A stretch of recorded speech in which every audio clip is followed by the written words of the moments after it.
Shalom Bapak Ibu jemaat yang dikasihi oleh Tuhan kita Yesus Kristus. Sebelum kita memulai aktivitas kita pada hari ini ataupun beristirahat dari selesai melakukan aktivitas kita pada hari ini, hendaknya kita disapa oleh firman Tuhan sebagai bahan renungan bagi kita pada hari ini. Sebelum kita mendengar dan membaca firman Tuhan, kita bersatu dalam doa. Terima kasih Tuhan atas berkat dan penyertaan-Mu dalam kehidupan kami di dalam satu hari ini Tuhan.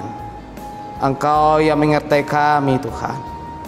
Dan di dalam hari ini biarlah firman-Mu Tuhan yang menyapa, yang menguatkan kami, yang menyertai kami dalam kami aktivitas dalam hari ini ataupun dalam istirahat kami.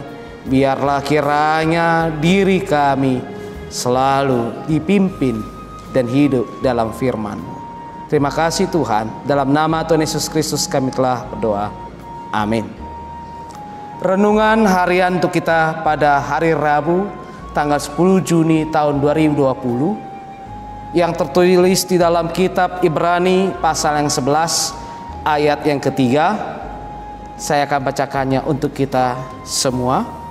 Karena iman kita mengerti bahwa alam semesta telah dijadikan oleh firman Allah, sehingga apa yang kita lihat telah terjadi dari apa yang tidak dapat kita lihat. Demikian firman Tuhan. Bapak, Ibu, Saudara yang dikasihi oleh Tuhan kita Yesus Kristus, dalam kehidupan kita sebagai manusia, kita memerlukan suatu kekuatan yang dalam kekuatan itu yang menjadi penopang atau yang kita dasarkan menjadi atau di dalam kehidupan kita. Apakah kekuatan tersebut? Banyak orang hanya menopangkan hidupnya yang memberikan dia kekuatan, misalnya dalam kepintaran, di dalam kedudukan, harta. Mereka menganggap bahwa hidup mereka hanya bisa kuat apabila dia dipenuhi dengan kepintaran, hanya dipenuhi oleh kekuatan. Melalui firman Tuhan pada hari ini di dalam kitab Ibrani, kita diingatkan oleh satu perkataan, yaitu iman. Apabila kita melihat dalam Ibrani 11 ayat 1, dikatakan iman adalah dasar dari segala sesuatu yang kita harapkan dan bukti dari segala sesuatu yang tidak kita lihat. Memang benar, orang percaya kekuatannya didasarkan atau ditopang dalam iman. Karena melalui imanlah kita dihubungkan atau menjadi penghubung kepada Allah yang kita percayai sebagai sumber atau yang menciptakan segala sesuatu yang ada di dunia ini maupun pemberi segala sesuatu yang ada pada kita. Apabila kita lihat dalam Ibrani seterusnya, dipaparkan atau disebutkan di situ orang-orang yang menang di dalam kehidupannya, orang-orang yang berhasil dalam kehidupannya hanya karena iman, dibenarkan di hadapan Tuhan hanya karena iman, yaitu Rahab, Abraham, Ishak, Yusuf. Mereka walaupun mereka mempunyai kekuatan, tapi mereka tidak menggantungkan hidup mereka hanya kepada kekuatan. Mereka menggantungkan hidup mereka kepada iman kepada Allah, bahwa Allah lah sebagai sumber, Allah lah yang sebagai pencipta, pemberi.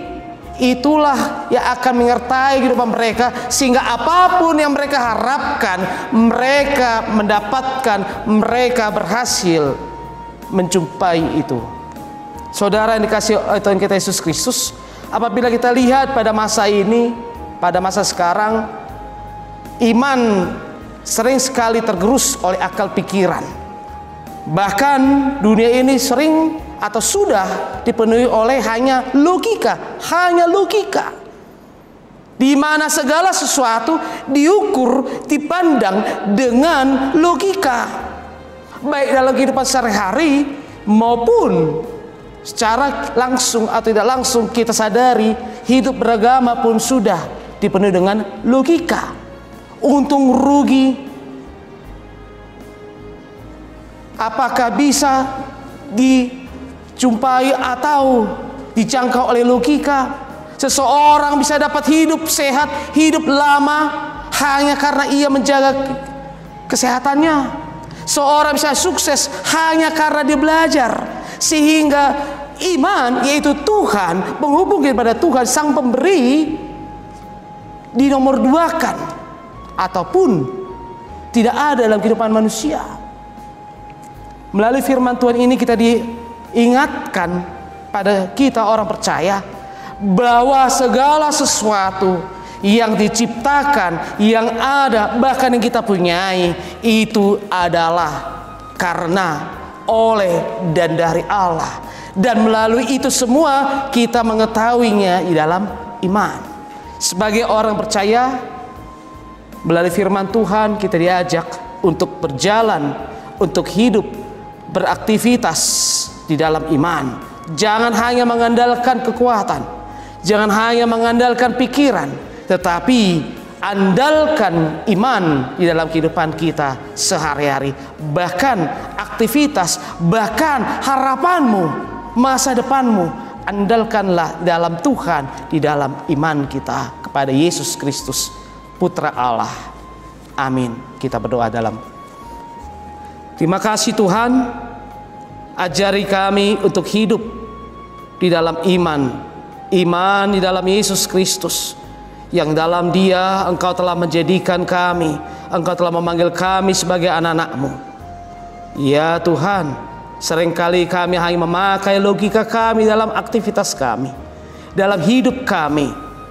Tetapi melalui firman-Mu Tuhan yang mengingatkan kami bahwa di dalam iman kita mengerti, kami mengerti bahwa Engkau yang menciptakan segala sesuatu, Engkau yang memberikan segala sesuatu yang kami punyai.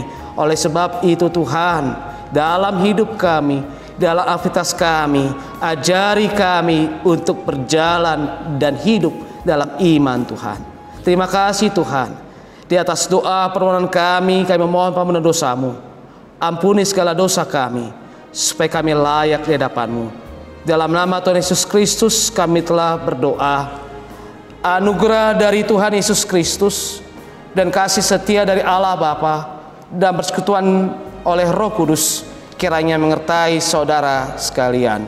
Amin.